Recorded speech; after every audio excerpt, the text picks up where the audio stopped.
Hello guys, তোমরাই বলো আমি কোথায় যাচ্ছি।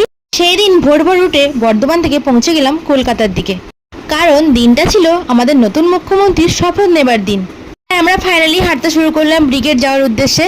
দেশের প্রধানমন্ত্রী আসছে বলে কথা, তাকে তো দেখতে যেতেই হবে। সো এক্সাইটেড ছিলাম আমি খুবই। সকাল 7টার সময় পৌঁছে গেলাম হাওড়ায়, সেখান থেকে বাস ধরে চলে এলাম আমরা ধর্মতলার দিকে।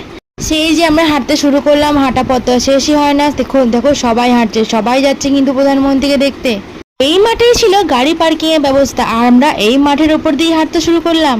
মোদিজি কিন্তু বলেছেন যে 1 লাখ লোক হতেই হবে, তাই দেখো কত শত শত লোক এসেছে কত কত দূর থেকে। আমিও চলে গেছিলাম বর্ধমান থেকে সঙ্গে বাবা মাকে নিয়ে। এই রাস্তায় যেতে যেতে পাশে ছিল নানা রকম ফুড স্টল, আপনি যেতে যেতে খেতেই পারবেন।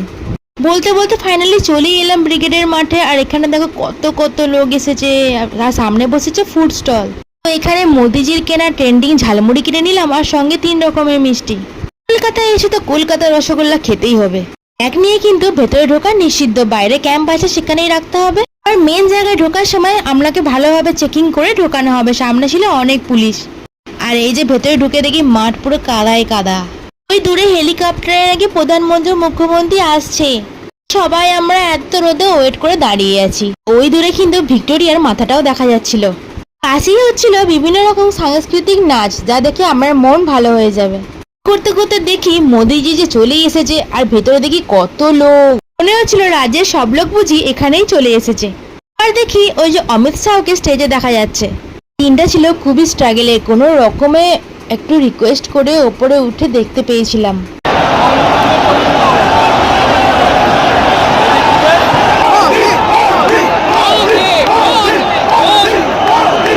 তো রোদে এত ভিড়ে এইভাবে থাকাটা সত্যিই ছিল খুব অসহ্যনীয়, তাই আমি বেরিয়ে গেলাম ফাইনালি।